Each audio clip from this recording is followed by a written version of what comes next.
ce dont je vais vous parler, moi, c'est effectivement l'impact environnemental potentiel des nanotubes de carbone. C'est des travaux qui sont réalisés en collaboration en particulier avec un laboratoire d'écologie à Toulouse qui s'appelle Ecolab. Et moi, je suis de l'Institut Carnot Cirimat à Toulouse aussi. Alors, très rapidement, pour situer un petit peu les activités de l'équipe à laquelle j'appartiens au Cirimat, donc nanocomposites et nanotubes de carbone, en gros, le cœur de notre activité, c'est la synthèse de nanotubes de carbone et leur utilisation dans différents contextes.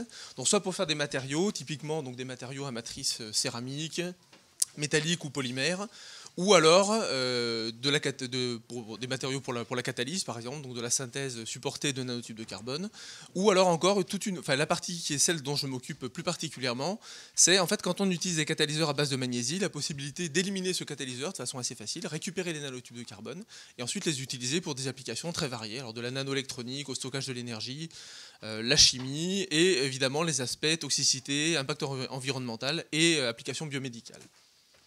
Donc au niveau des applications biomédicales, simplement un transparent pour montrer un petit peu les activités du laboratoire. On a développé différentes thématiques.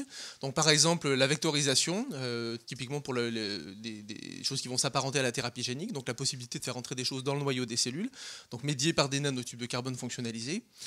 L'utilisation aussi des nanotubes de carbone pour guider la croissance de neurones, donc c'est là pour la réparation tissulaire. Ces nanotubes de carbone, on peut aussi les remplir avec différentes choses, ici avec du gadolinium, donc on en fait ce qu'on appelle des gadonanotubes, donc qui finalement peuvent être utilisés à la fois pour guider les neurones et en même temps être suivis en IRM donc comme agent de contraste. Et là c'était un petit peu la valorisation d'un sous-produit de la synthèse des nanotubes de carbone, qui sont des nanoparticules métalliques, qui sont utilisées en fait comme germes pour la synthèse des nanotubes de carbone normalement. Et en fait ces nanoparticules métalliques, une fois qu'elles sont encapsulées dans quelques couches graphitisées, on peut les utiliser à la fois pour faire de l'hyperthermie, donc augmentation de température, ici avec l'application d'un champ magnétique, et en même temps agent de contraste en IRM. Donc voilà, c'est un peu, on arrive un peu aux particules theranostiques qu'on a vu tout à l'heure. Donc simplement un panorama très rapide. Alors maintenant le contexte un petit peu de l'impact environnemental et de la toxicité. Bon, j'ai mis deux exemples, hein, j'aurais pu en sortir beaucoup plus. Un article assez ancien maintenant, 2008, de l'équipe de Donaldson, dans lequel il comparait directement les nanotubes de carbone et l'amiante, hein, qui a fait beaucoup de bruit à l'époque. Un livre qui est sorti très récemment sur les nanotoxiques, entre guillemets. Je ne l'ai pas lu, hein, mais je sais que c'est sorti très, très récemment. Donc voilà, un contexte un peu bouillonnant. On l'a mentionné déjà dans les interventions précédentes, hein, sur l'impact, l'acceptabilité sociétale, on va dire, des nanos, en particulier pour des applications qui vont toucher au domaine de la médecine. Alors, simplement un petit panorama avant de passer vraiment à la partie écotoxicité, hein, sur laquelle je vais vraiment focaliser cette présentation. Donc, le domaine de la toxicité et de l'impact environnemental, c'est un domaine sur lequel on travaille depuis déjà de nombreuses années au laboratoire, en collaboration avec des biologistes dans différents coins de France et du monde. Donc, on a déjà sorti un certain nombre de papiers sur ces thématiques. On avait commencé vraiment sur les aspects toxicité, avec l'impact sur le système immunitaire. On a testé différents types de modèles cellulaires, des cellules respiratoires, veineuses, des cellules cancéreuses, évidemment, enfin tout un tas de modèles.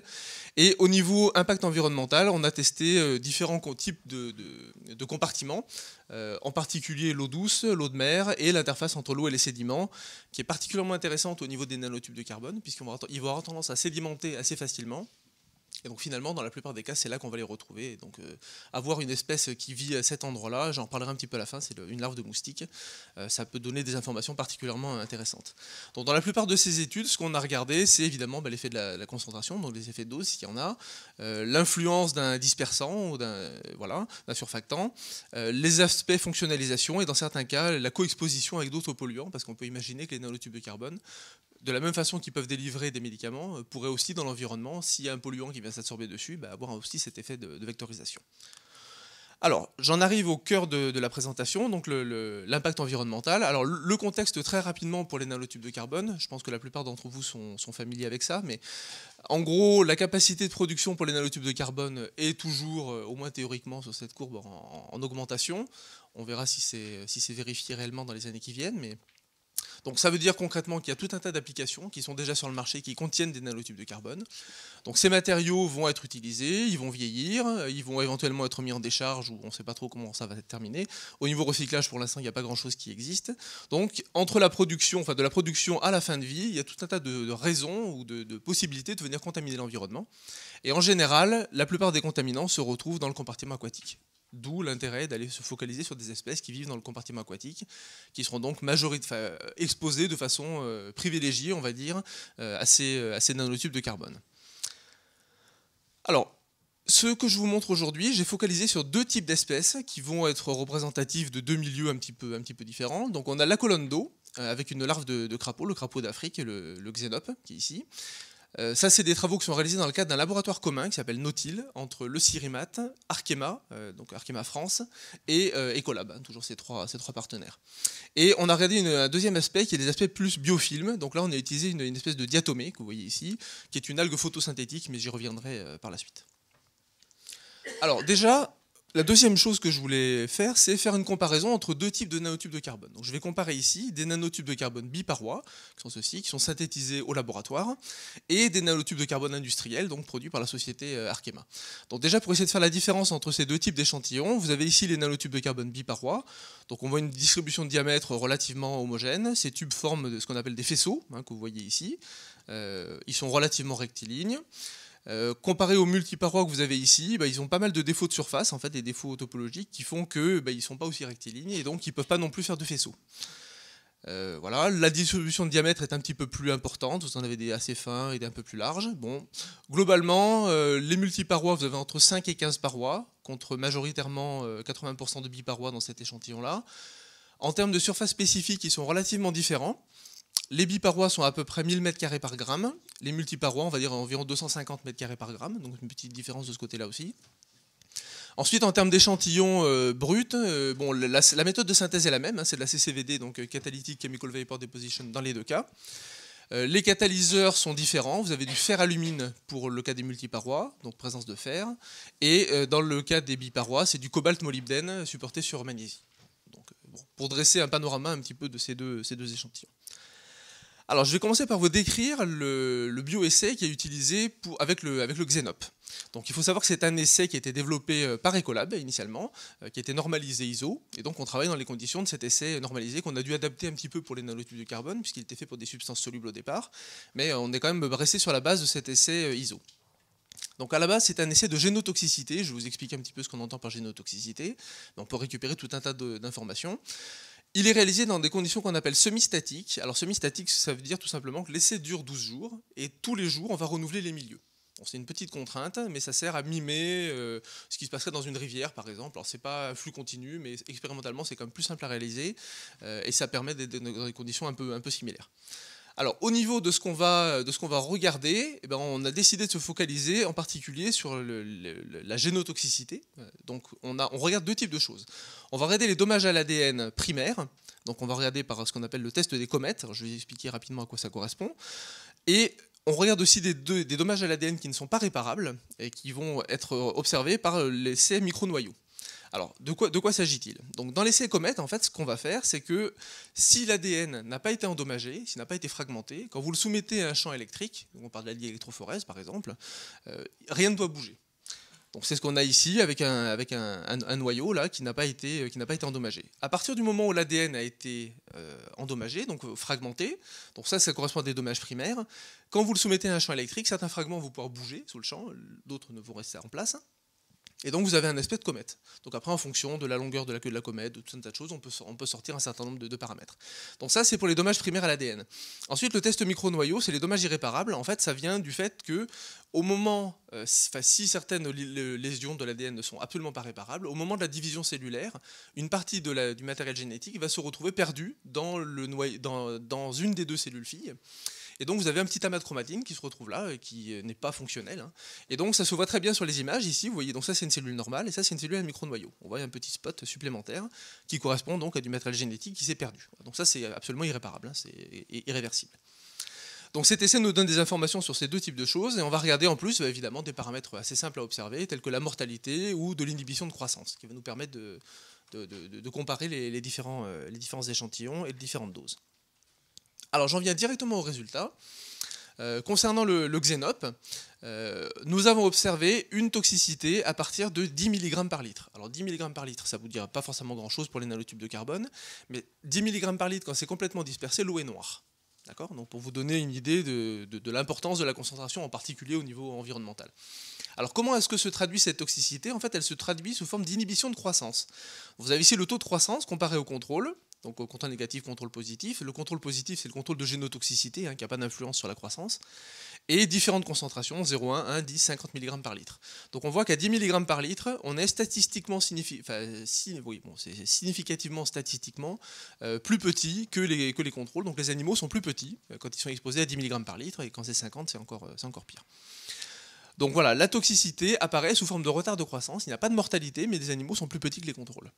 Donc le test de génotoxicité qui a été réalisé dans cette expérience-là, au bout des 12 jours, le test de micronoyau n'a pas montré de génotoxicité par ce test-là.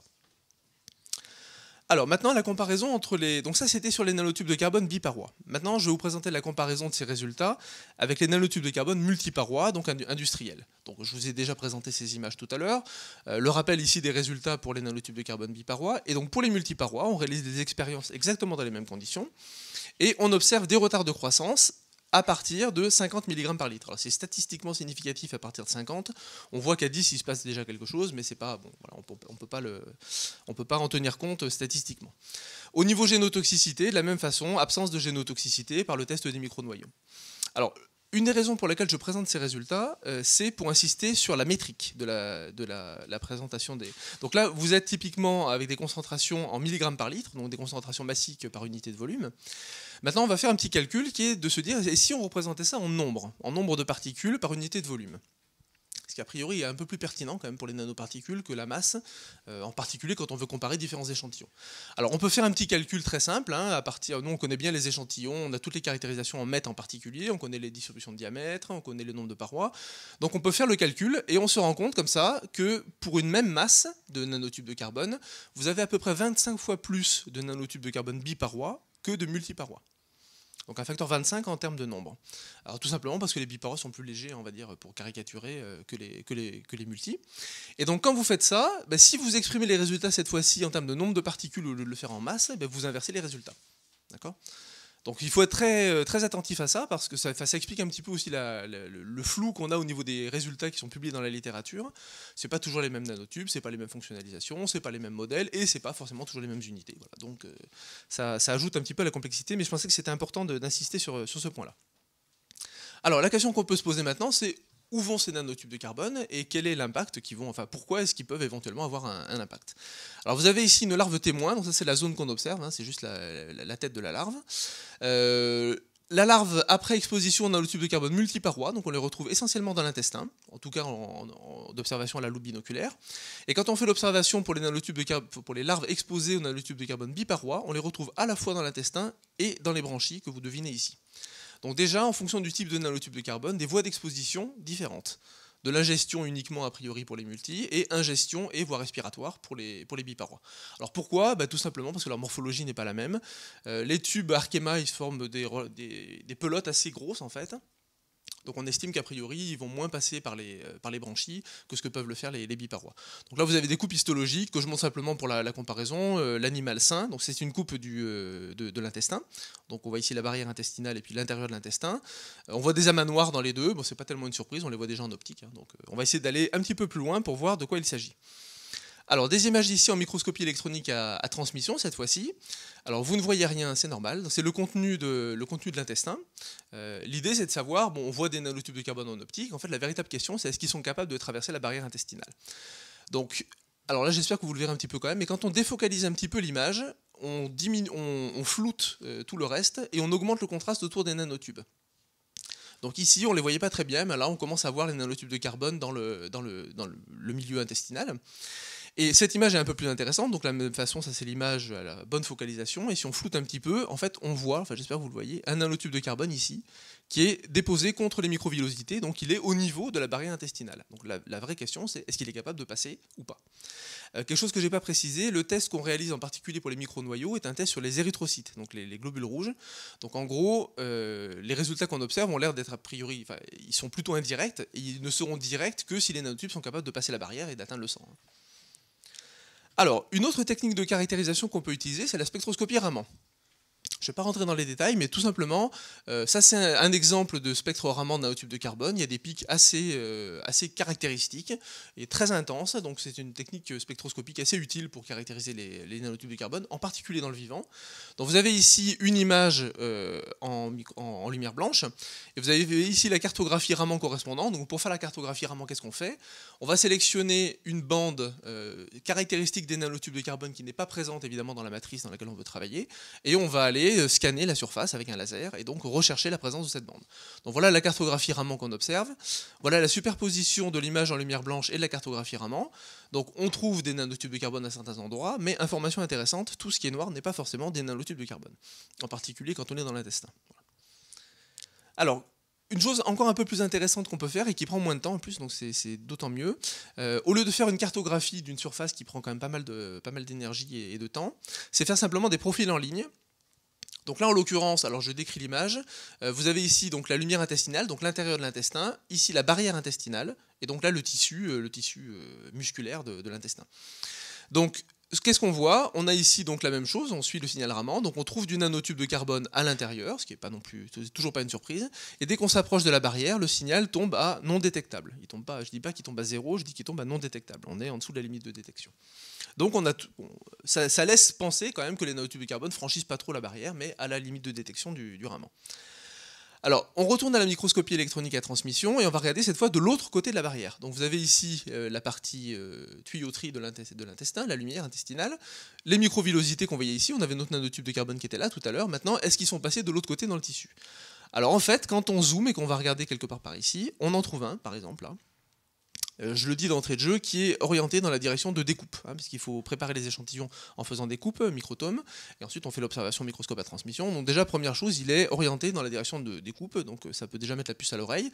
Donc ça nous a tellement mis la puce à l'oreille qu'on est allé regarder le bord de la coupe, donc la résine en fait dans laquelle on fait l'inclusion de l'échantillon, et on voit ça. Quand on va au bord, on trouve plein de nanotubes de carbone. Donc finalement, on n'a toujours pas répondu à notre question, parce qu'on a un doute. Est-ce que la préparation elle-même n'est pas capable d'emporter les nanotubes de carbone et les faire passer de l'autre côté? Voilà. Donc on n'a toujours pas répondu à notre question, malheureusement. Alors maintenant, concernant les dommages à l'ADN. Donc je vous ai parlé des deux essais, l'essai comète et l'essai micronoyau. Donc concernant l'essai comète, donc les dommages réparables.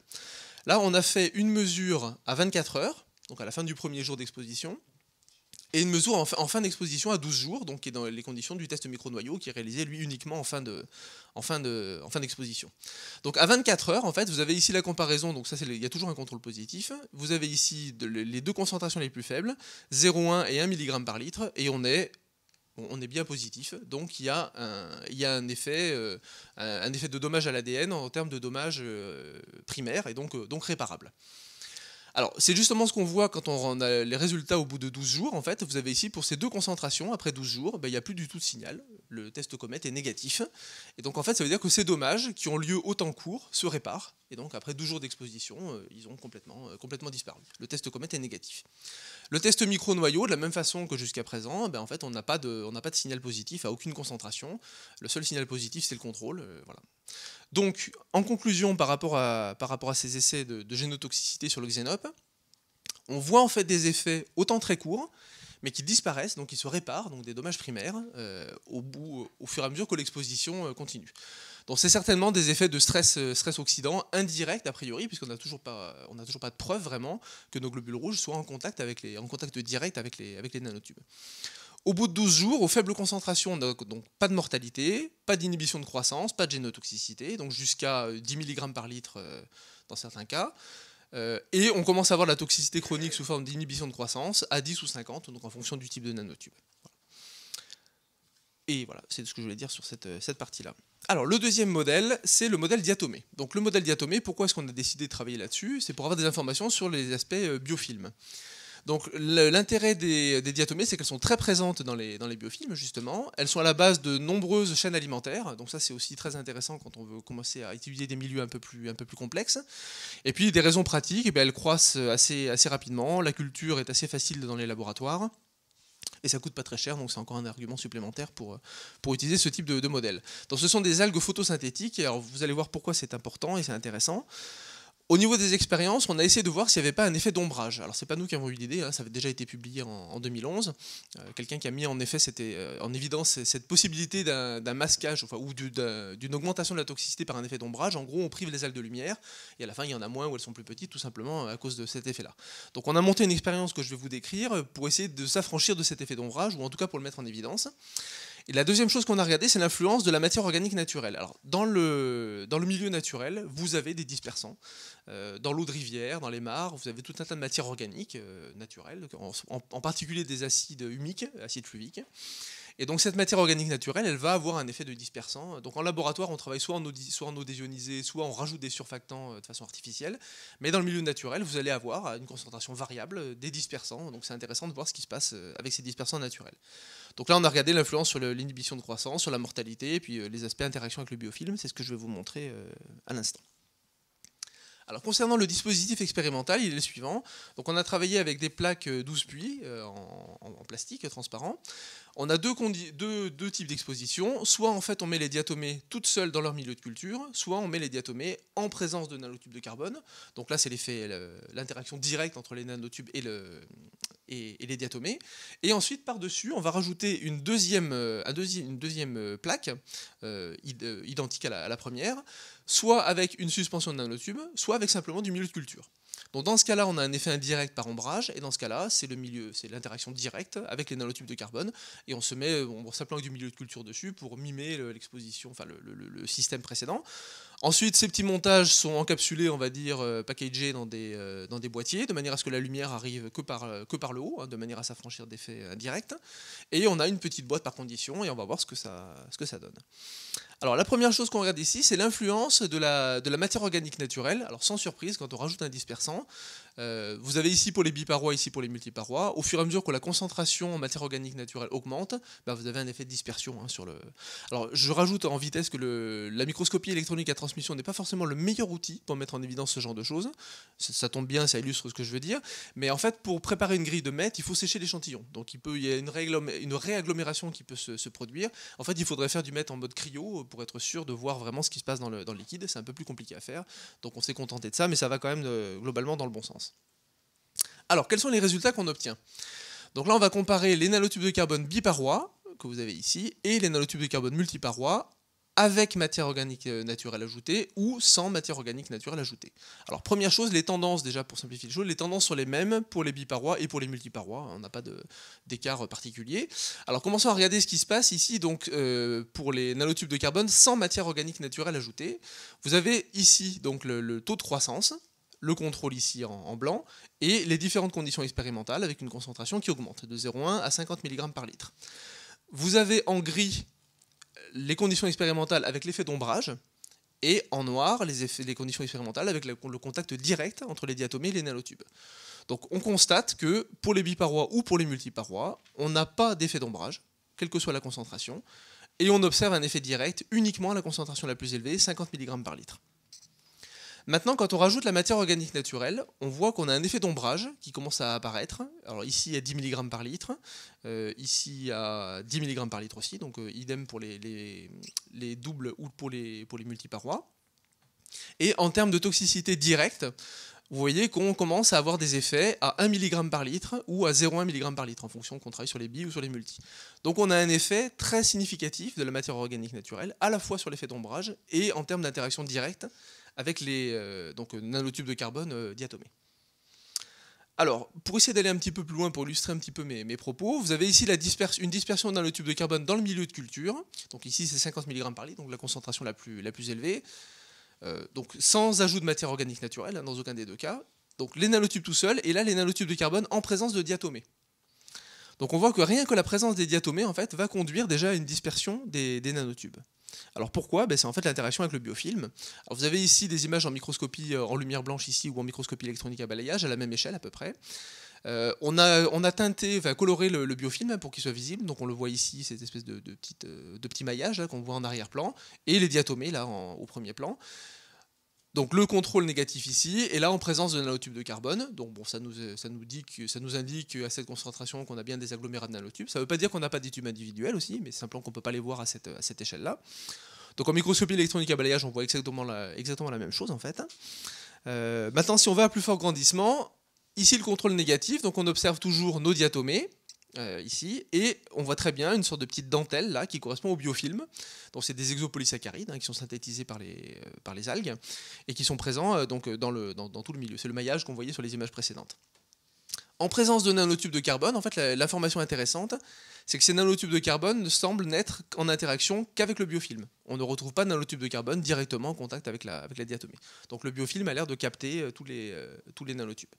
Une image à plus fort grandissement, là, donc là c'est dans le cas des biparois, vous avez des faisceaux de nanotubes qui sont complètement englués dans ce biofilm, et voilà, donc il y a une interaction assez forte. Alors j'en arrive à la fin. Qu'est-ce qu'on essaie de faire maintenant? On essaie d'aller sur des modèles un petit peu plus compliqués dans lesquels on va mélanger différentes espèces et puis essayer d'avoir différents compartiments présents en même temps. Donc c'est ce qu'on appelle des mésocosmes. Alors ça c'est fait dans le cadre de deux projets. Un projet ANR qui est en cours, là, qui est sur la fin, qui s'appelle Maisonnette, qui est dirigé par Jean-Yves Bottero-Serrège. Donc là, en fait, on va mélanger différents types d'espèces aquatiques et on va essayer d'avoir un peu de sol, un peu d'eau, éventuellement des plantes, de manière à commencer à faire des petits morceaux de chaînes trophiques, de chaînes alimentaires, pour voir si on a des contaminations directes, indirectes, etc. Donc ça, c'est l'échelle française. Et puis on a une collaboration avec un groupe qui s'appelle le Saint, dans le cadre d'un GDR international, avec une équipe à Duke aux États-Unis. Donc ça, c'est l'échelle américaine. Voilà. Nous, on est en petit aquarium, ils sont en gros bac, carrément dans la forêt. Alors là, juste un petit mot sur le chironome, c'est l'espèce dont je parlais au départ, donc cette espèce qui vit à l'interface entre l'eau et le sédiment. Le gros intérêt aussi, c'est qu'elle a un cycle de vie qui est très court, 40 jours. Donc ça veut dire qu'en fait, on peut partir des œufs, aller jusqu'aux adultes, et éventuellement aller à la génération suivante. Donc on commence à avoir des informations beaucoup plus intéressantes. Le xénope, ça doit vivre 15-20 ans, donc voilà, c'est un peu plus compliqué. Alors j'en arrive à mes conclusions. Un des premiers messages, c'est au niveau des métriques utilisées pour exprimer les concentrations dans les résultats de toxicité. Donc pour simplement mettre le doigt sur le fait que, voilà, en fonction de la façon dont on exprime les résultats, on peut dire une chose ou son contraire. Dans le cadre du xénope, donc j'ai dit qu'on avait on commence à avoir de la toxicité sous forme de retard de croissance, pas de mortalité, j'insiste, à 10 mg par litre, qui est une concentration qui n'est pas réaliste au niveau environnemental. Au niveau des diatomées, on a vu que l'ajout de matière organique naturelle qui va être présente, alors on a vu que de toute façon le biofilm tout seul, même sans matière organique naturelle, joue un rôle déjà sur la dispersion, donc ce sont des effets qu'il faut absolument prendre en compte. Alors les défis qui se présentent actuellement, c'est comment est-ce qu'on fait ce genre d'évaluation à des doses réalistes au niveau environnemental. Donc les doses réalistes, c'est plutôt le nanogramme ou le picogramme par litre. Actuellement, c'est très difficile d'aller faire des évaluations à ce genre de concentration, déjà parce qu'on ne voit rien en termes d'effets, toxiques ou génotoxiques. Et en plus, il y a des gros problèmes de caractérisation pour aller. On va chercher une aiguille dans une botte de foin, dans ce genre de. En particulier dans des milieux environnementaux, vous avez si on va dans le sol ou ce genre de choses, ça devient très très très compliqué. Donc on a vu qu'il y avait des interactions très fortes entre la matière organique naturelle et les nanotubes de carbone. En termes de caractérisation, donc ce qu'on essaie de faire actuellement, c'est d'aller vers du marquage isotopique, donc carbone 14, carbone 13. Alors bon, l'avantage du carbone 14, c'est que vous pouvez faire du quantitatif. Par contre, nous, on n'est pas habilité pour le manipuler, donc c'est toujours en collaboration, c'est un peu compliqué. Ça se fait quand même.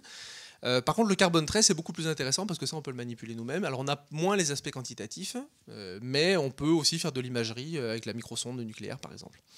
Et donc les travaux en cours là actuellement, c'est les aspects biodégradation, parce qu'au niveau environnemental, mais au niveau santé, c'est très important aussi.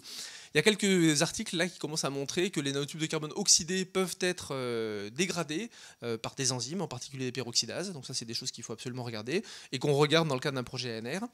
Et la deuxième chose en cours, c'est l'évolution naturelle vers le graphène et les composés proches du graphène qu'on étudie dans le cadre du flagship graphène. Voilà, écoutez, j'en arrive au remerciement. Je vous remercie pour votre attention.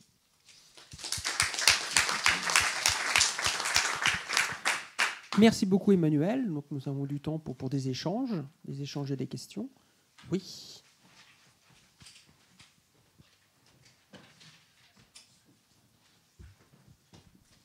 Oui, Julien Madou, Nanocil. Merci beaucoup pour la présentation qui était très complète et très intéressante. Je reviens juste sur la question des métriques. Je suis tout à fait d'accord avec vous. La seule question qu'on peut se poser, c'est une question qui est liée, c'est votre protocole de mise en solution et votre état de dispersion.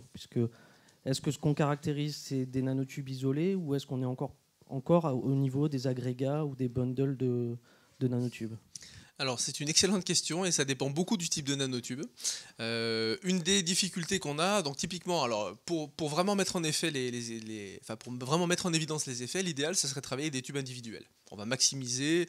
On sait bien que dans la réalité, ils vont pas être individuels, ils vont plutôt former des faisceaux, des agglomérats, mais bon, c'est là qu'on espère avoir les effets maximum. Pour faire ça, il faut obligatoirement ajouter un dispersant. Avec les nanotubes, on ne peut pas faire autrement, ou les fonctionnaliser de façon assez sévère, donc on va les endommager. Et il faut appliquer des ultrasons. Dans le cas des biparois, sans la vérifier, on peut appliquer des ultrasons de façon assez puissante, il ne se passe pas grand-chose. Les multiparois, certaines variétés en particulier, au bout de quelques minutes, en fait, on commence à les casser. Donc en termes de protocole, on a un problème.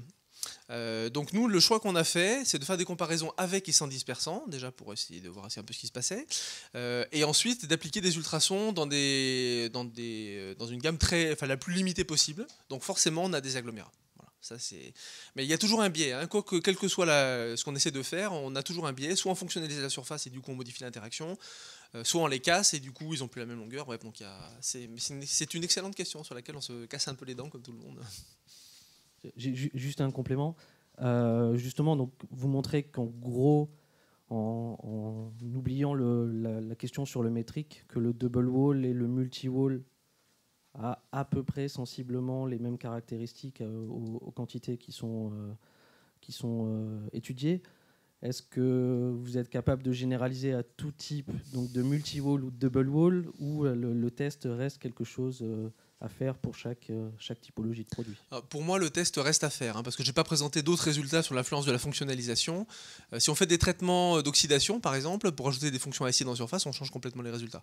Donc de là, pour un même type de nanotube, donc de là à comparer deux types de nanotubes, non, moi je pense qu'il faut passer par le test.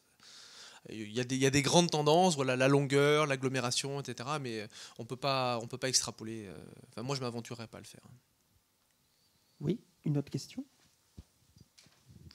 Merci, très intéressant, Emmanuel.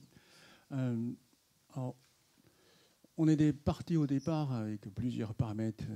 Finalement, on a à peu près conclu que peut-être c'est la surface spécifique qui est plus parlant.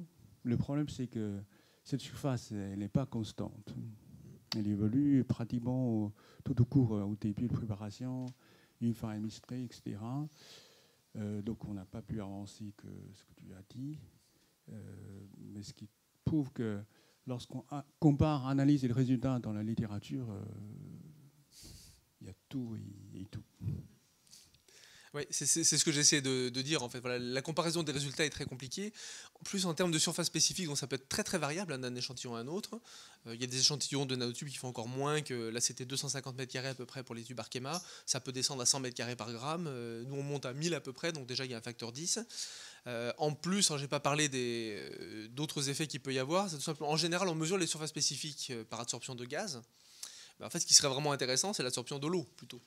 Donc ça, on a commencé à regarder et il y a des effets. Enfin bon, on arrive à corréler, à un peu mieux comprendre effectivement quand on prend en compte la surface spécifique offerte à l'eau plutôt que la surface spécifique offerte au gaz. Voilà. Mais bon, en pratique, tout le monde mesure avec l'azote. Hein. C'est la méthode la plus standard. Donc, mais effectivement, c'est un paramètre très important. Pour compléter, je suis vraiment absolument d'accord avec Emmanuel. C'est vrai qu'en tant que physico-chimiste, on fait du BET avec de l'azote ou du krypton. C'est bien beau pour faire de la catalyse, mais quand on se met, qu'est-ce que voit une cellule, qu'est-ce que voit des biomolécules, c'est d'autres types de surfaces. Donc il y a même de la méthodologie, de la métrologie à réinventer pour être pertinent en termes de nanotoxicologie. Donc là, après, on atteint des questions qui sont assez complexes. J'ai peut-être une petite question. Moi, tu participes notamment à des groupes d'expertise, notamment à l'ANSES. Et lorsque tu l'as montré, tu as quand même montré assez bien qu'il y a des problèmes de normalisation au niveau des tests. Et les tests qui existent à l'heure actuelle ne sont pas forcément normalisés et pertinents d'un point de vue méthodologique pour des nanoparticules, notamment les nanotubes. Est-ce que c'est quelque chose qui va arriver ou pas, ou le plus pertinent, tu fais le même test, quelle que soit la particule? Quel est ton avis personnel? Je ne vais pas demander l'avis de l'ANSES, enfin, je ne sais pas si tu le connais, mais ou ton avis personnel là-dessus? Moi, je ne m'aventurerai pas à parler au nom de l'ANSES, je n'ai pas le droit de le faire de toute façon. Bon, les aspects de normalisation, c'est sûr que c'est quand même important d'être capable de réaliser un test toujours dans les mêmes conditions. La grosse question qui se discute depuis un certain temps quand même, c'est qu'a priori, malgré plusieurs projets européens, plusieurs projets nationaux, etc., souvent, l'idée d'avoir un protocole unique pour disperser différents échantillons de nanotubes de carbone est avancée.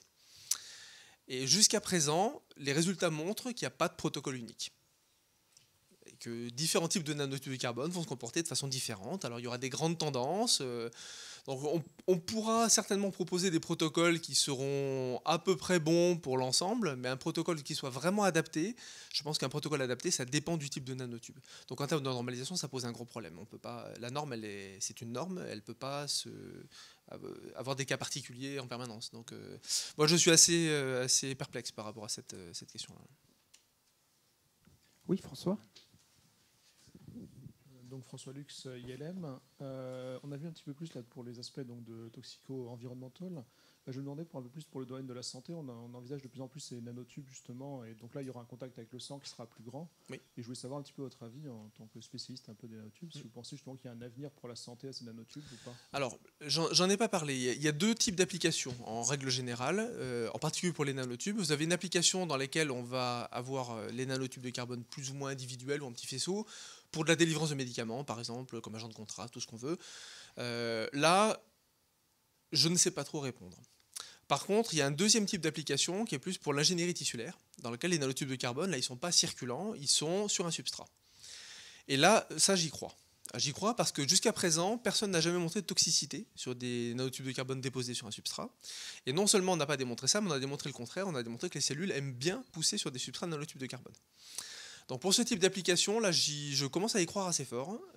Pour les applications injection, ciblage, ce que j'ai montré dans les résultats préliminaires qu'on avait au laboratoire, sur une culture de cellules, on a des choses qui sont intéressantes. Après, passer à de l'in vivo, ça devient déjà beaucoup plus compliqué.